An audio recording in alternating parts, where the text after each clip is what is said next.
Hello, அனைவருக்கும் வணக்கம். நான் உங்கள் ராமச்சந்திரன். இது உங்கள் ராம்ஸ் தீபம் எக்ஸாம் சொல்யூஷன்ஸ். ஸோ நண்பர்களே, நம்ம வந்து 10th புக்கை முடிக்கிற தருவாயில் இருக்கோம். ஸோ கண்டிப்பாக அந்த வீடியோவோட அந்த 10th புக் வந்து முடிய போகுது. அது புக் பை கொஸ்டின் தான், அதனே நம்ம பார்த்துட்டு போகிறோம். ஸோ வெற்றிகரமாக நம்ம பெரிய போர்ஷன் வந்து நம்ம முடிச்சிட்டோம், ஓகேங்களா? ஏன்னா 10th புக்கு தான் வந்து இடத்துல பெரிய போர்ஷன், அதையும் முடிச்சிட்டோம். அதுக்கடுத்து 9th புக், இது ரெண்டும் முடிச்சிட்டோம் அப்படின்னாலே நம்ம லேப் அசிஸ்டண்ட்டுக்கு 70% வந்து நம்ம தயாராகிட்டோம் அப்படின்னு தான் அர்த்தம். ஸோ நல்லா கூட வந்து நிறைய டெஸ்ட் எழுதிட்டு வந்தீங்க. ஸோ ரொம்ப ரொம்ப சந்தோஷம். ஸோ நியூ பேட்சஸ் வந்து அவங்களும் நல்லா தான் எழுதிட்டு வராங்க, ஓகேங்களா? ஸோ நான் சொன்ன போல் ஏற்கனவே சொன்ன போல் இந்த வீக் இந்த முடிச்சுட்டு நெக்ஸ்ட் வீக் வந்து 10th ஓவர் ஒரு புக்கு வந்து ரிவிஷன் டெஸ்ட் இருக்குது. நான் இப்போயே சொல்லிடுறேன். ஸோ நல்லா ப்ரிப்பேர் பண்ணி வச்சுக்கோங்க, ஓகேங்களா? ஸோ நெக்ஸ்ட் வீக் வந்து ஃபுல்லாக ரிவிஷன் டெஸ்ட் இருக்குது. யாருன்னா அதுமாரி நான் ரிவிஷன் 10th புக்கு மட்டும் நான் எழுதுறேன் அப்படின்னு தனியாக எழுதுகிற போல இருந்தால் எனக்கு கான்டாக்ட் பண்ண சொல்லியிருந்தேன். ஸோ மொத்தம் மட்டும் பண்ணியிருந்தாங்க. நான் அதை பற்றி என்ன ஏதுன்றதை நான் அப்புறம் சொல்கிறேன், ஓகேங்களா? ஸோ அப்படி யாருன்னா ஐடியா இருக்குது அப்படின்னா அவங்க இப்போ இந்த படிக்க ஆரம்பிச்சிருங்க. நெக்ஸ்ட் வீக் வந்து 10th புக்கு ஃபுல்லாக இருக்க போகிறதுனால நீங்கள் ஃபுல்லாகவே வந்து நீங்கள் கவர் பண்ணலாம், ஓகேங்களா? சரி, அப்புறம் இந்த கோவிட் பீரியடில் கொஞ்சம் எல்லோரும் வந்து சேஃபாக இருங்க. இந்த 1 மந்த்துக்கு மட்டும் கொஞ்சம் தயவுசெய்து யாரும் வெளியே போகாதீங்க. ரொம்ப ரொம்ப சேஃபாக இருங்க, ரொம்ப உள்ளே இருங்க, சரிங்களா? சரி, நம்ம வந்து டெஸ்ட் பேட்சஸும் போயிட்டுருக்கு. ஸோ நியூ பேட்சஸில் வந்து இப்போயும் ஜாயின் பண்ணிட்டு தான் இருக்காங்க. ஸோ இந்த வாரம் ஃபிசிக்ஸ் கெமிஸ்ட்ரி அவங்க ரிவிஷன் டெஸ்ட் எழுதுகிறாங்க, ஓகேங்களா? ஸோ அதுமாதிரி நியூ டெஸ்ட்டில் வந்து யாருன்னா ஜாயின் பண்ணணும்னு நினச்சிங்கன்னா டிஸ்கிரிப்ஷனில் வந்து Google Pay number and account number இருக்குது. அதை நீங்கள் பார்த்துட்டு நீங்கள் என்ன பண்ணலாம், நீங்கள் ஜாயின் பண்ணிக்கலாம், சரிங்களா? சரி, இப்போ நம்ம பார்க்க போகிறது ஏற்கனவே நம்ம இந்த பாடத்தில் லாஸ்ட்டாக காற்றாற்றல் வரும்னு பார்த்து முடிச்சோம். அந்த தொடர்ச்சியாக நம்ம இப்போ பார்க்க போகிறது நீராற்றல் தான் பார்க்க போகிறோம், ஓகே? பார்க்கலாங்களா? புவியின் மேற்பரப்பு ஏறக்குரிய 71% நீரால் சூழப்பட்டுள்ளது. பாருங்கள், புவியோட மேற்பரப்பு வந்து பார்த்தீங்கன்னா எவ்வளோ சதவீதம் நீரால் சூழப்பட்டுள்ளதா? 71% வந்து நீரால் வந்து சூழப்பட்டுள்ளது. ஓடும் நீரினால் இருந்து பெறப்படும் ஆற்றல் மின்சாரம் தயாரிக்க பயன்படுகிறது. பாருங்கள், ஓடும் நீரிலிருந்து பெறப்படும் ஆற்றல். ஸோ தண்ணி வந்து பார்த்தீங்கன்னா எப்போ மேடாகிற இடத்துலேருந்து பள்ளமாகிற இடத்து நோக்கி போகும் இல்லையா? அப்போ அந்த இடத்த அந்த ஆற்றலை வந்து என்ன பண்ணுறாங்க, மின்சாரம் தயாரிக்க பயன்படுத்துகிறாங்க. இவ்வாறு பெறப்படும் ஆற்றல் புனல் மின் ஆற்றல் எனப்படும். ஸோ அந்தமாரி ஓடும் தண்ணியிலிருந்து கிடைக்கிற ஆற்றல் தான் என்ன ஆற்றல்னு சொல்கிறாங்க, புனல் மின் ஆற்றல் அப்படின்னு வந்து சொல்கிறாங்க. புனல் மின் உற்பத்தி நிலையங்களில் மேலிருந்து வேகமாக கீழே விழும் நீர் அல்லது வேகமாக ஓடும் நீரின் இயக்க ஆற்றல் மின்னாற்றலாக பெறப்படுகிறது. இப்போ பாருங்கள், ஸோ எப்படி பெறப்படுதான், மேலே இருந்து எப்பவுமே மேடாகிற இடத்துலேருந்து பள்ளமாகிற இடத்த நோக்கி தான் தண்ணி போகும் இல்லையா? அப்படி போகிறப்போ அந்த வேகமாக போகிற நீரை வந்து அந்த நீரோட இயக்க ஆற்றலை என்னவா மாற்றுறாங்களாம், மின்னாற்றலாக மாற்றி தான் வந்து என்ன பண்ணப்படுது, பெறப்படுது. ஸோ மலைப்பகுதியில் இதற்கு மிகவும் ஏற்றவை, ஏனெனில் அதற்கு சரிவான பகுதியில் நீர் பெருமளவில் தொடர்ந்து வழிந்து ஓடி வருகின்றது. இவை சுற்றுலாக்களுக்கு சுற்றுச்சூழலுக்கு எவ்வித பாதிப்பும் உண்டாக்காமல் எவ்வித கழிவையும் ஏற்படுத்தாமல் செயல்படக்கூடியவை. ஸோ இந்த புனலாற்றலுக்கு வந்து பார்த்தீங்கன்னா எந்த இடம் உகந்ததுன்னு பார்த்தீங்கன்னா இந்த மலைச்சரிவுகள் பகுதியில் தான் வந்து உகந்ததுன்றாங்க. ஏன்னா அங்கே தண்ணி என்ன இருக்கும், கண்டினியூவாக வந்து வந்துகிட்டே இருக்கும். அப்போ அந்த இடத்துக்கு நம்மளுக்கு பயன்படுத்துறது வந்து ரொம்ப ரொம்ப வந்து ஒரு எளிமையான விஷயம். சுற்றுச்சூழலுக்கு வந்து எந்த விதமான ஒரு மாசுபாட்டு இது ஏற்படுத்தாது அப்படின்னு சொல்கிறாங்க. நீர் மின்சார நிலையங்கள் ஓடும் நீரில் உள்ள நிலையாற்றலை மின்னாற்றலாக மாற்றக்கூடியவை. இது நீர் மின்சாரம் எனப்படும். பாருங்க, நீர் மின்சார நிலையங்கள் வந்து என்னவா, ஓடும் நிறைய உள்ள நிலையாற்றலை மின்னாற்றலாக மாற்றக்கூடியவை. ஸோ என்ன பண்ணுவாங்க, டேமில் தண்ணியை தேக்கி வச்சிருவாங்க. ஸோ அது நிலையாற்றலாக இருந்து அதுக்கப்புறம் அது இயக்காற்றலாக மாற்றி அதுக்கப்புறம் தான் என்ன பண்ணுவாங்க, அது மின்னாற்றலாக வந்து தயாரிப்பாங்க. எந்த நிலையங்களில், நீர்மின் நிலையங்களில் வந்து பார்த்தீங்கன்னா இப்படி தயாரிக்கப்படுது, ஓகேங்களா? சரி, அடுத்து அதோடு நம்ம பார்க்க போகிறது ஓத ஆற்றல். ஓத ஆற்றல் எனப்படுவது கடலோரங்களில் உண்டாகும் கடல் நீரின் வேகமான இடப்பெயர்ச்சினால் ஏற்படும் ஆற்றல் ஆகும். அப்போ ஓத ஆற்றல்னா என்னன்னா, அந்த கடற்கரை ஓரங்கள் வந்து பார்த்தீங்கன்னா அந்த கடல் நீரின் வேகமான இடப்பெயர்ச்சி, அந்த அலை வந்து அடிக்குது இல்லையா, அந்த அலையோட அந்த வேகமான ஏற்சியால் ஏற்படுற அந்த ஆற்றலை தான் என்ன பண்ணுறாங்க, பயன்படுத்துகிறாங்க. அதுதான் வந்து ஓத ஆற்றல்னு சொல்கிறாங்க.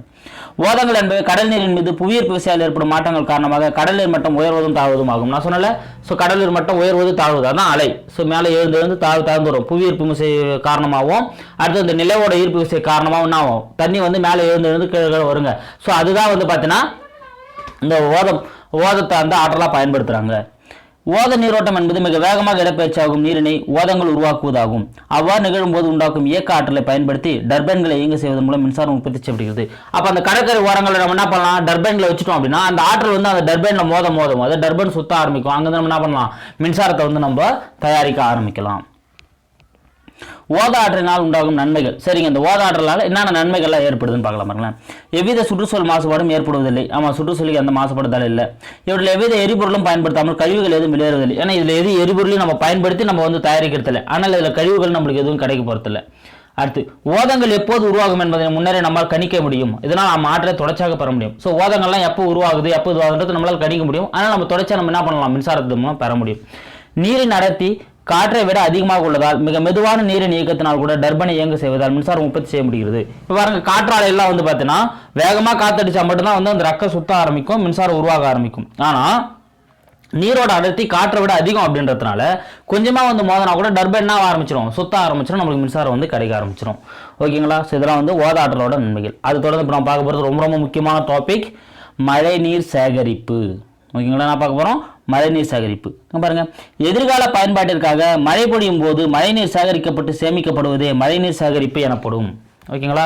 ஸோ எதிர்கால பயன்பாட்டுக்காக, ஏன்னா நிலத்தடி நீர் மட்டும்னா ஆகக்கூடாது, குறைஞ்சுன்னு போனால் எதிர்காலத்தில் வந்து பார்த்தா நீர் பற்றாக்குறை ஏற்படும். அதை தவிர்க்கிறதுக்காக என்ன பண்ணுறாங்கன்னா அந்த மழை நீரை சேகரிக்கிற ஒரு இதுதான் நம்ம என்ன சொல்கிறோம், மழைநீர் சேகரிப்பு அப்படின்னு சொல்கிறோம். ஸோ நிலத்தடி நீர் சேமிப்பு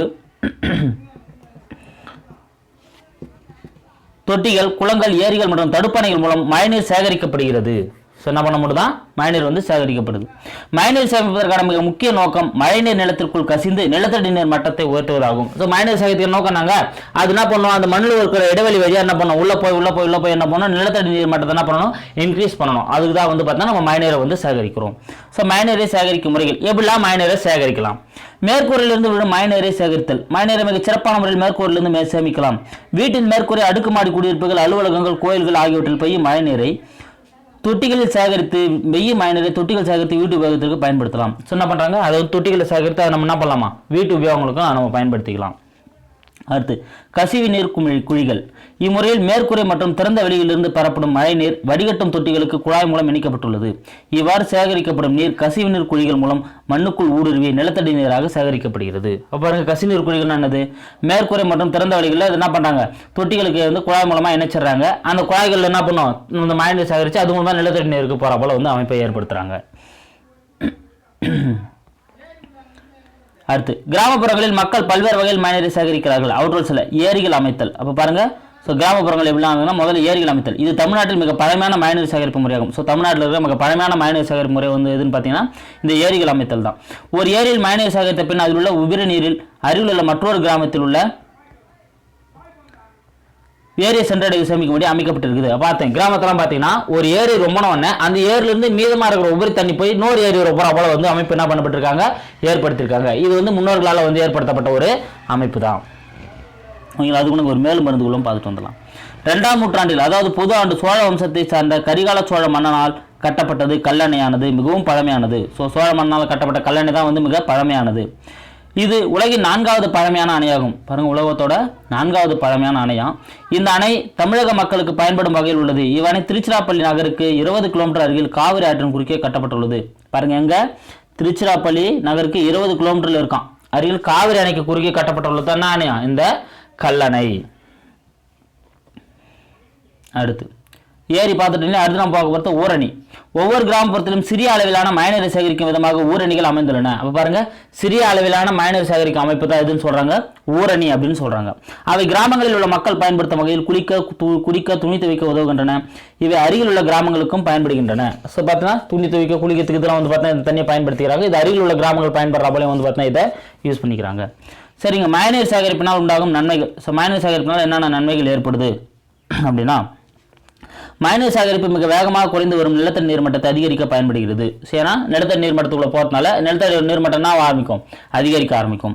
பெருகிவர நீர் தேவைகளை சமாளிக்க, ஏன்னா மக்கள் தொகை அதிகரிக்க நீர் தேவை என்ன ஆகுது, அதிகரிக்குது இல்லையா. ஸோ அதை சமாளிக்கிறதுக்கு வந்து பார்த்தீங்கன்னா இந்த மழைநீர் சேகரிப்பு ரொம்ப முக்கியமான ஒன்று. அது பெரு வெள்ளம் மற்றும் மண் அரிப்பை தடுக்க பயன்படுகிறது. ஸோ அடுத்து பார்த்தீங்கன்னா பெரிய வெள்ளம், ஸோ அதிகமான பெரு வெள்ளம், ஏன்னா மழைநீர் சேகரிக்காமல் நம்ம ரோட்டில் விட்டோம் அப்படின்னா அது என்ன ஆகும், அதிகமான வெள்ளத்தையும் மண் அரிப்பையும் ஏற்படுத்தும். ஸோ அதை தவிர்க்கலாம்.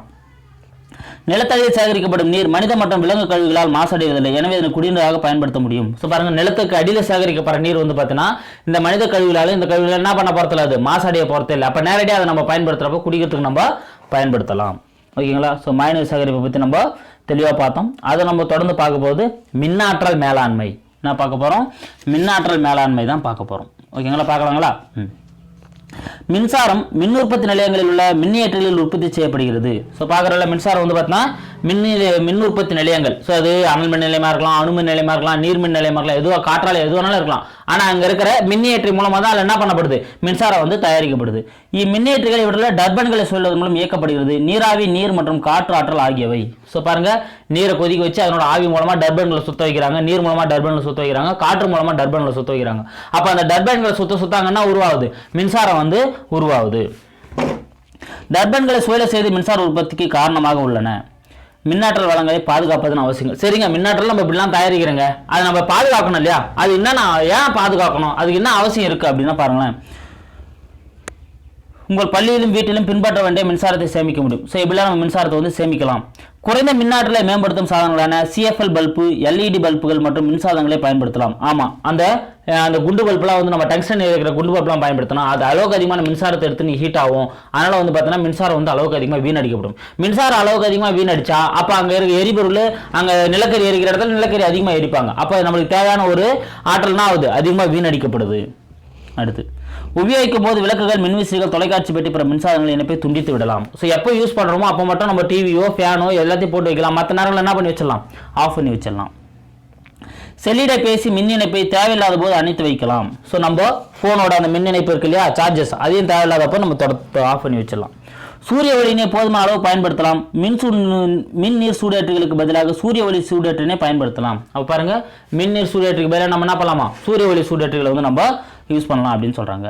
குளிர்சாதன வசதியை தேவையான போது மட்டும் பயன்படுத்தலாம். ஸோ பாருங்க, ஸோ ஃப்ரிட்ஜாக இருந்தாலும் சரி, ஏசியாக இருந்தாலும் சரி, எதுவாக இருந்தாலும் சரி, நம்மளுக்கு எப்போ தேவையோ அப்போ தான் என்ன பண்ணணும், நம்ம அதை யூஸ் பண்ணலாம். மற்ற நாளில் என்ன பண்ணி வைக்கணும், அதை வந்து ஆஃப் பண்ணி வைக்கிறது ரொம்ப ரொம்ப முக்கியம்.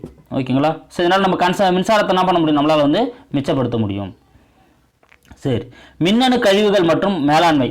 ஸோ மின்னணு கழிவுகள்னா என்னங்க, ஸோ நம்ம இந்த மதர் போர்டு, கம்ப்யூட்டரில் வர மதர் போர்டு, நம்ம மொபைலில் வர மதர் போர்டு, அதே மாதிரி இந்த எலக்ட்ரானிக்ஸ் கழிவுகள்லாம் இருக்கு இல்லையா. ஸோ இது ரொம்ப ரொம்ப ஒரு பெரிய ஒரு தலைவலிங்க. இப்போ அதை பற்றி நம்ம கண்டிப்பாக தெரிஞ்சே ஆகணும். மின்னணு கழிவுகள் என்பது பயன்படுத்த முடியாத, பழைய, மீண்டும் சரிபடுத்தி உபயோகிக்க முடியாத மின்சாரம் மற்றும் மின்னணு சாதனங்களை குறிப்பதாகும். என்னன்னா, இதை நம்ம பயன்படுத்தவும் முடியாது, சரி பண்ணி மீண்டும் யூஸ் பண்ண முடியாது. அப்படிப்பட்ட சாதனங்கள் தான் நம்ம என்ன சொல்றோம், மின்னணு கழிவுகள் சொல்றோம்.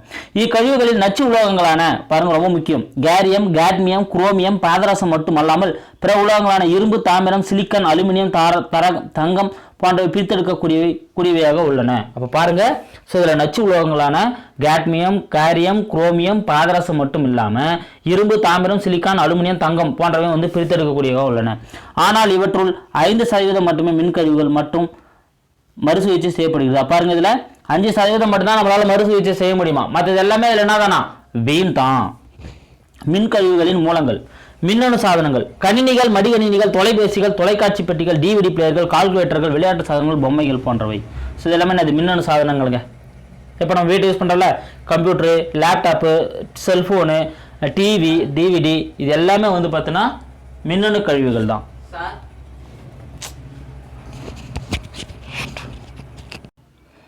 ஸோ இது எல்லாமே வந்து நம்ம வீட்டை பயன்படுத்துகிற மின்னணு சாதனங்கள். அடுத்து நம்ம பார்க்க போகிறது வீட்டு உபயோக மின்சாதனங்கள். ஸோ வீட்டை நம்ம என்னென்ன மின்சாதனம் பயன்படுத்துகிறோம்னா, குடிசாதன பெட்டி, துணி துவைக்க இயந்திரம், நுண்ணலை சமைப்பான்கள், மிக்சி, கிரைண்டர், நீர் சுடுவட்டிகள், அதெல்லாம் ஓகேங்களா. அடுத்து துணை பொருட்கள், பாருங்கள், பிரிண்டிங் கார்ட்ரிட்ஜ் அண்ட் கேட்ரேஜ் நம்ம யூஸ் பண்ணுறோம் இல்லையா, நம்ம கேட்ரேஜ் கேலேஜ்னு சொல்லி யூஸ் பண்ணுறோம். அந்த கேட்ரேஜ் அடுத்து வந்து மின்கலன்கள், சார்ஜர்கள், நம்ம பேட்டரி, நம்ம யூஸ் பண்ணுற சார்ஜஸ், இது எல்லாமே வந்து பார்த்தீங்கன்னா கழிவுகள் தான். மின்னணு கழிவுகளால் உண்டாகும் சுற்றுச்சூழல் பாதிப்புகள். சரிங்க, அந்த மின்னணு கழிவுகள் நம்ம யூஸ் பண்ணிட்டு அப்படியே தூக்கி போட்டுறோம். இதனால் என்னென்ன பாதிப்புகள் ஏற்படுது அப்படின்னு பார்த்தீங்கன்னா, மின்னணு கழிவுகளின் பாதிப்பு அறியாமல் அவருடைய நிலத்தடி புதைப்பதால் மண் மற்றும் நிலத்தடி நீர் மாசடைந்து அதனை பயன்படுத்த இல்லாமல் போகலாம். ஸோ என்னாகும், ஸோ மண்ணுக்குள்ளே வந்து புதையத்தினால மண்ணோட அந்த தன்மையும் நிலத்தடி நீரோட தன்மையும் மாறத்தினால நம்ம அதை பயன்படுத்த முடியாத சூழ்நிலைக்கு என்ன அது மாறக்கூடிய வாய்ப்புகள் இருக்குது. மேலும் அறிந்து கொள்வோம். மின்னணு கழிவுகளால் ஆரோக்கியத்தில் உண்டாகும் பாதிப்புகள். ஆரோக்கியத்தில் என்னென்ன பாதிப்புகள் ஏற்படுத்தி பாருங்க. மனிதரில் மைய நரம் மண்டலத்தையும் பக்க நரம் மண்டலத்தையும் பாதிக்கிறது. குழந்தைகளின் மூளை வளர்ச்சியை பாதிக்கிறது. இது ஈயம். ஸோ ஈயம் பாருங்க, மனிதனோட மைய நரம் மண்டலத்தையும் ஃபுல்லாகவே வந்து பாதிக்குதான். ஸோ ஈயனா வந்து பார்த்தீங்கன்னா நரம்பு ஞாபகம் வச்சுங்க. அடுத்து குரோமியம், மூச்சு திணறல், ஆஸ்துமா. பாருங்கள், குரோமியம் வந்து பார்த்தீங்கன்னா மூச்சு திணறல், ஆஸ்துமா. ஓகேங்களா. ஸோ அவனுக்கு மூச்சு திணறல் ஏற்படுது, குற ஆக்சிஜன் அப்படின்னு புடங்குறாங்க, ஞாபகம் வச்சுங்க. அப்போ குரோமியம். அடுத்து கேட்மியம், சிறுநீரகம் மற்றும் கல்லீரல் படிந்து அதன் பணிகளை பாதிக்கிறது, நரம்புகளை பாதிக்கிறது. பாருங்க, ஸோ கேட்மியம் வந்து பாருங்க சிறுநீரகையும் கல்லீரலையும் பாதிக்குது. ஓகேங்களா. ஸோ யாருன்னா சிறுநீரகம் கல்லீரலும் பாதிச்சுட்டா என்ன பண்ணுவாங்க, அவங்க கேட்டாண்டே நின்றுவாங்க அப்படின்னு ஞாபகம் வச்சுங்க. அப்போ கேட்மியம். அடுத்து பாதரசம், மூளை மற்றும் சுவாச மண்டலத்தை பாதிக்கிறது. ஓகேங்களா.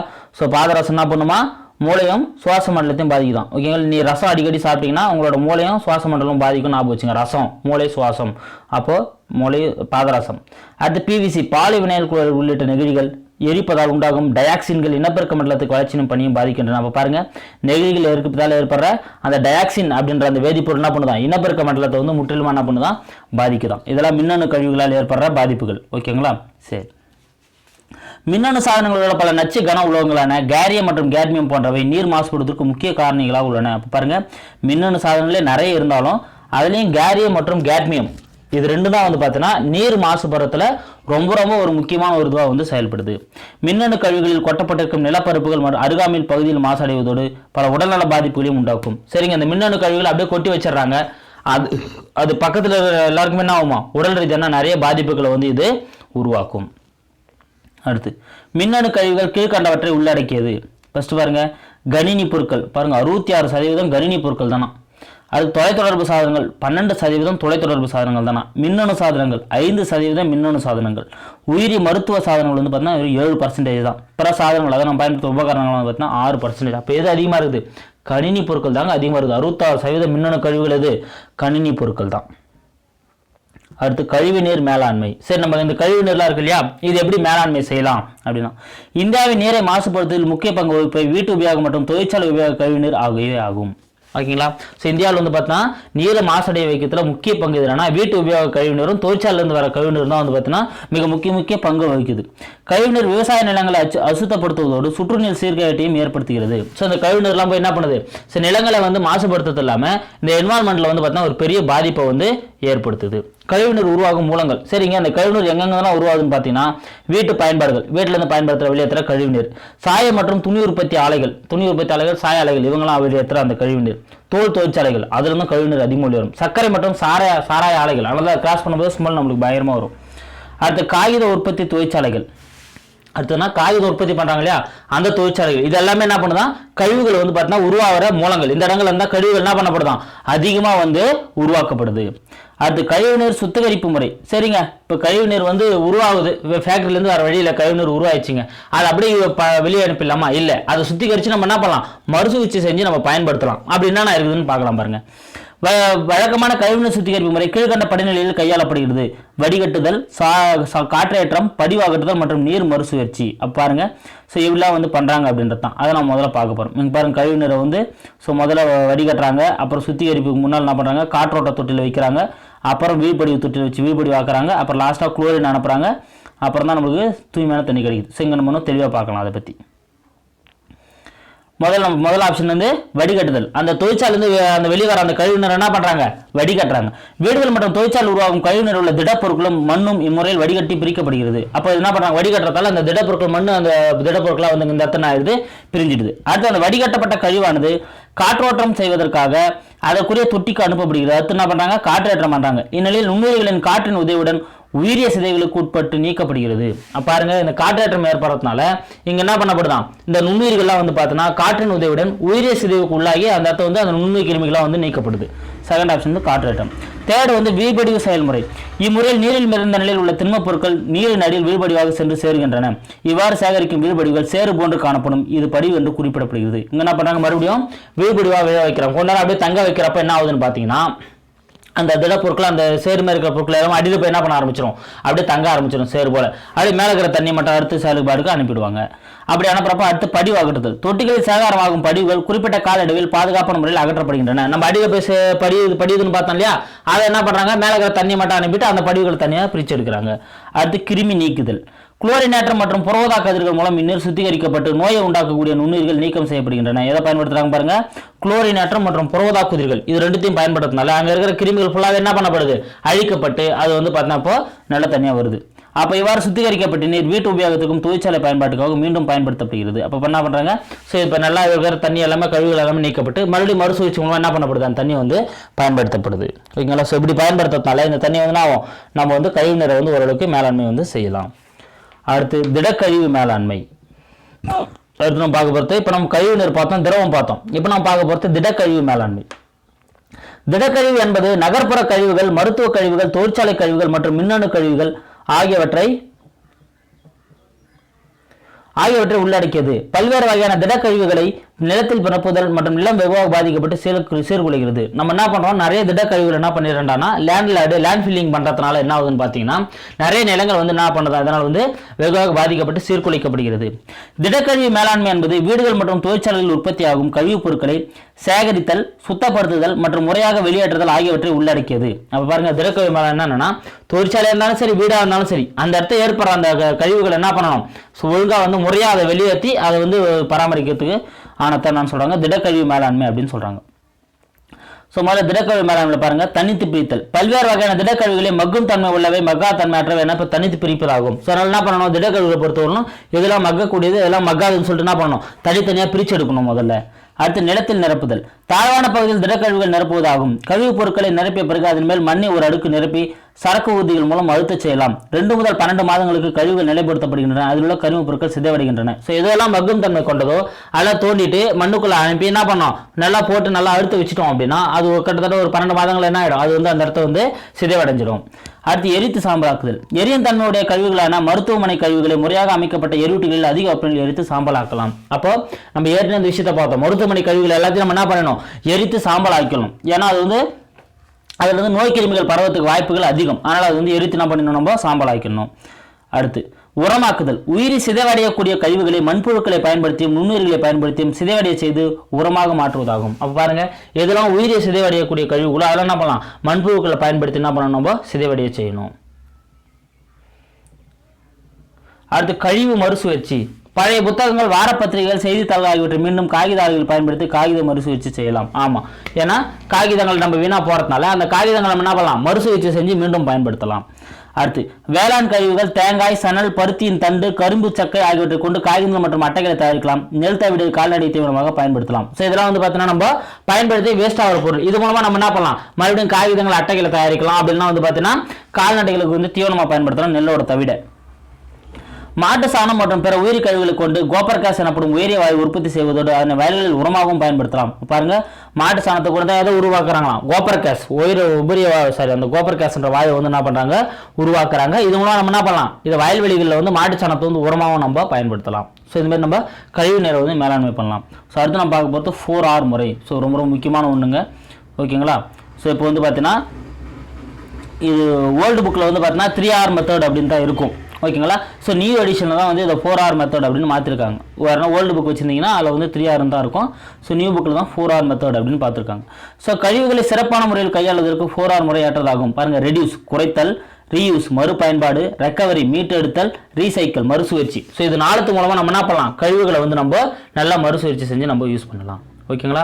சரி கைஸ், இதோட அந்த பாடம் வந்து முடியுது. இந்த பாடம் வந்து ரொம்ப ரொம்ப முக்கியமான ஒரு பாடம் சொன்னேன். நல்லா அந்த பாடத்தை வந்து படிச்சிங்க. இன்னும் நம்ம புக் பேக் கொஸ்டின் மட்டும் தான் நம்ம பார்க்கணும். அதை நம்ம கண்டிப்பாக நம்ம பார்த்தலாம். ஓகேங்களா. Thank you guys.